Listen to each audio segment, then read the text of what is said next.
En días anteriores hubo un parlamento abierto para hablar del tema del outsourcing en el Senado de la República. Ahí hubo posturas. El día de ayer hubo un complemento de lo que es también un parlamento abierto, pero en la Cámara de Diputados. Y ahí uno de los protagonistas fue el diputado por el Partido Encuentro Social, Jesús Valdenebro Arredondo, presidente de la Comisión de Trabajo y Previsión Social de la Cámara de Diputados. Y sobre este parlamento abierto el día de ayer, señor diputado, gracias por tomar esta comunicación. ¿Y qué le puedes compartir al auditorio, Jesús? Todo esto vivido el día de ayer en esta discusión a nivel de la Cámara de Diputados. Buenos días. Muy buen día, Pedro.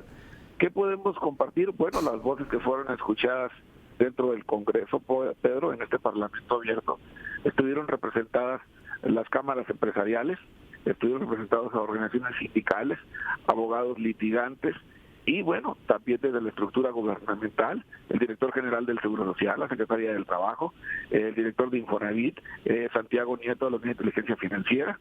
Escuchamos las voces primero, que hay empresarios o pseudoempresarios que si bien utilizaron la característica o la contratación llamada outsourcing, como la mayoría de la gente le decimos, pero es una subcontratación, y evadiendo sus responsabilidades para con los trabajadores, para con el fisco y con la seguridad social que deberían de pagar para que el trabajador pudiera disfrutarla dentro del Seguro Social e Infonavit. Bien, ahí las voces en términos generales es regulación a la subcontratación. Claro. Ellos entienden que fue mucha gente la que aprovechó y se enriqueció ilícitamente en ese sentido. Y bueno, ahí nosotros concluimos dentro de esa mesa, y yo lo dije así, no voy a poner palabras en su boca, yo vine aquí a escuchar, y bueno, escuchar y aprender de quienes son especialistas, y al final nosotros tomar de mayor conocimiento, mayor capacidad de discernimiento, y qué es lo que tenemos que hacer. Todos concluyeron en que había que haber una oficina o de registro para las empresas que se dediquen a la subcontratación, para saber quiénes son y que tengan la capacidad de cumplirle a los trabajadores. Yo creo que eso es lo primero que se tendría que hacer, y sobre todo, bueno, desde la parte gubernamental escuchamos que ya está establecido en la ley cómo sancionar a quienes se evaden, pero no había voluntad política dentro del gobierno para que estas leyes se ejecutasen. El día de hoy ya están trabajando de la mano el Seguro Social, la Secretaría del Trabajo, la Secretaría de Hacienda, la Unidad de Inteligencia Financiera, para que cuando hay una inspección a una empresa, bueno, si hay desviaciones, hay ese intercambio de información para hacer que cumpla y sobre todo ser sancionado si cometió errores o desviaciones. Creo que eso es lo más importante, la voluntad del gobierno. Y claro, sí tenemos que hacer ajustes, claro, y en eso vamos a trabajar los diputados. Fíjate, Jesús, que cuando te escucho, pienso, por ejemplo, ¿por qué hay invasiones de terrenos? Bueno, porque el gobierno lo permite.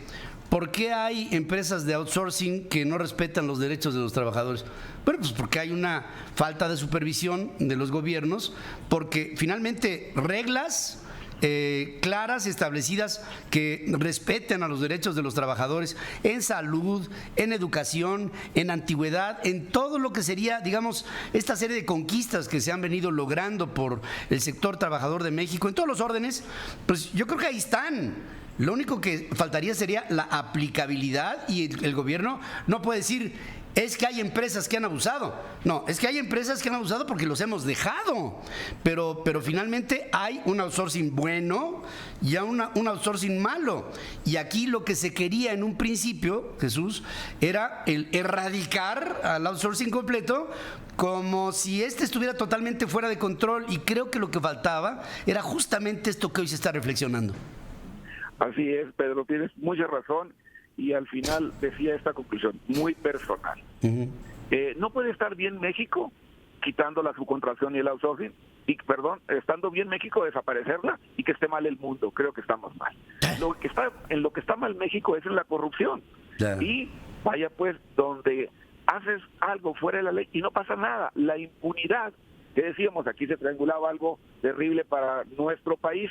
Bueno, un empresario que usa una figura jurídica legal que es la subcontratación, pero hace desviación al evadir lo que le corresponde, en conjunto con esa empresa que se dice subcontratante o la que hace el outsourcing, con la complacencia del gobierno.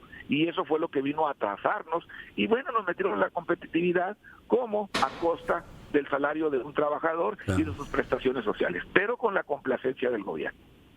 Yo estuve viendo a lo largo de los años, Jesús, que hubo algunos políticos que entraron en desuso y que tuvieron como hay algunos políticos que cuando ya no son políticos ponen su típico bufete de consultoría, ¿no? Vendo mis experiencias, pero resulta que hubo otros que pusieron empresas de tercerización y fueron, desde mi punto de vista, los que desprestigiaron a la palabra outsourcing, que se convirtió como una especie de amenaza para el trabajador. Pero esto no quiere decir que todo el outsourcing, de la enorme cantidad de empleos que genera en el país, de la flexibilidad con la que trabajan los jóvenes millennials, ahora que pueden estar en uno y en otro lado y trabajar, digamos, en el mismo día en 2 trabajos completos, si no fuera por este tipo de empresas de tercerización, la flexibilidad económica de las empresas no existiría y la economía crecería todavía más lento que como está creciendo. Es como lo veo.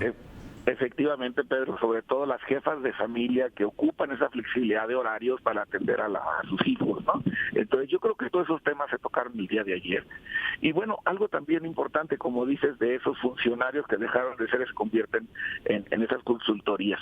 También lo dijimos con esa claridad y lo dijo nuestro presidente, que las escaleras se limpian de arriba hacia abajo. Y obviamente que con la cara sucia no le podemos exigir desde el gobierno a las empresas, hagan esto y aquello, cuando dentro de San Lázaro, del Senado y de muchas secretarías, por no decirme en todas, pues practican el outsourcing, y el outsourcing más terrible, o la subcontratación más terrible, porque un exfuncionario o compadre de un funcionario pone su empresita por un lado y le dice, oye, ¿no le vas a pagar seguro social? No, yo ahorita me arreglo con los del seguro, ahorita me arreglo con los de Hacienda, y es lo más terrible que tenemos en la subcontratación. Pues tenemos que limpiar la casa, y obviamente de la mano con los empresarios que le apuestan al país en la generación de empleo, y bueno, quedan en una competencia muy desleal, porque hay quienes se valen todo y hay quienes sí cumplen con la responsabilidad, y para ellos nuestros aplausos desde la Cámara de Diputados, que siguen apostándole a nuestro país. ¿Y qué es lo que tenemos que hacer? Dicen ellos, reglas claras, y nosotros seguimos adelante. Bueno, en esas reglas claras, pues ya está establecido en la ley, pero señores, manazo en la mesa. Claro. Esas reglas están y hoy se aplican, y ahí estuvo el director general del Seguro Social, y parte de la contratación en eso, una palabra tan simple que dice solidaridad. Patrón nomás hay uno, y si tú decides utilizar la subcontratación, pues la subcontratación y usted como patrón, empresa de outsourcing, son solidarios, o pagas tú o paga el otro, pero aquí le tienen que ir a los trabajadores y le tienes que cumplir Hacienda. Y hoy ese intercambio de información interinstitucional hace más fuerte al gobierno para que cumplas con tus obligaciones fiscales y de seguridad social con los trabajadores. Al trabajador te lo voy a decir así, yo creo, pensando como trabajador. A mí tal vez me podría tener sin cuidado si soy trabajador, si me paga el patrón o la empresa de outsourcing. Lo único que quiero, y nosotros decimos desde esta tribuna, a igual trabajo, igual sueldo, igual prestaciones. ¿Qué significa?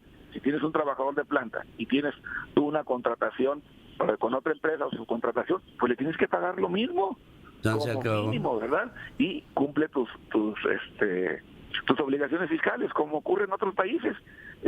No hay ningún delito en ninguna parte, por así decirlo, ¿no? Ahora fíjate, Jesús, ¿quién nos enseñó este concepto de las empresas fantasma? Pues los gobernadores o los políticos que utilizaron a universidades públicas para hacer sus cochupos y estafas maestras y cosas de esas.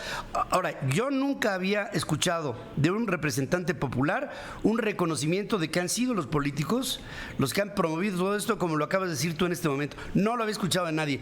Y fíjate, yo escuché a un Zoé Robledo ante el Senado hablar urbi et orbi en contra de todas las empresas de outsourcing. Y hoy me encuentro, tú bien lo dices, aquí en estos parlamentos se dice y se aprende. Y creo que ayer ya escuché a un Zoé Robledo que hizo un distingo entre un tipo de empresa de outsourcing y otro. Y esto creo que ya marca un aprendizaje que para el gobierno espero sea útil. Es correcto. Bueno, pues vamos trabajando de la mano. Existen iniciativas en el Senado, existen iniciativas dentro de nuestra casa acá en San Lázaro, la casa de los mexicanos, donde nos tenemos que poner a discernir lo bueno. También las sobreregulaciones entorpecen el funcionamiento de los empresarios, ¿no?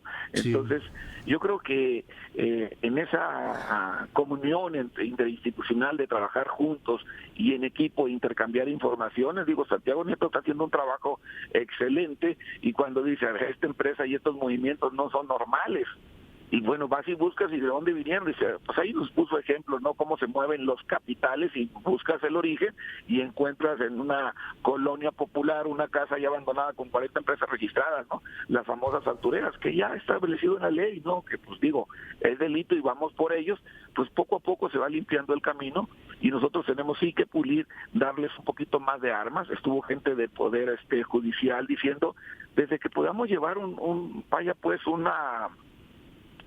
ventilando una demanda laboral, y nosotros detectamos que hay irregularidades en el trato con los trabajadores, desde ahí nosotros poder canalizar esa desviación y que sea investigada. Claro. Otra cosa muy importante, ¿no? Claro. La denuncia. Si yo soy trabajador y yo sé que no me están pagando mis prestaciones, levanto el teléfono, mando un correo, y el Seguro Social ya abrió en su página el micrositio. Si tú estás trabajando en una empresa de contratación y no tienes las prestaciones, échanos la llamada. Claro. Tenemos la obligación de ir a investigar. Imagínate. Es lo que tenemos que hacer, ¿verdad? Pues mira, yo creo que ¿para qué tanto brinco si está el piso tan parejo, caray? Yo creo que con lo que se hizo ayer en la Cámara de Diputados, espero se cierre un capítulo de incertidumbre, se trabaje en función de algo muy sencillo para el país, y al mismo tiempo ha sido tan complejo. Un país que observe el Estado de Derecho, la ley y el orden, y entonces nos volveremos un país confiable en todo tipo de expresiones económicas y en todo tipo de expresiones laborales. Esperamos que así sea, y que enhorabuena por el trabajo que se hizo en la Cámara de Diputados. Espero que esto se aplique de la mejor manera para el crecimiento del país. Señor diputado del Partido Encuentro Social, Jesús Valdenebro Arredondo, gracias por el valor con el que hablas, y espero que sigamos en contacto con Central FM y con tu posición política en la Cámara de Diputados. Buenos días. Gracias, Pedro. Muy buen día, y bueno, aquí estamos para servirle y seguiremos construyendo esa transformación que requiere nuestro país. Me da un enorme entusiasmo que sí hables. Gracias y buenos días. Buen día. Buen día, pues caray, vamos a poner las cosas en orden, ¿no? Porque si no, lo único que vamos a hacer es más confusión, más vueltas a un asunto que tiene algo tan sencillo como la aplicación de la ley. Y se acabó, no hay más.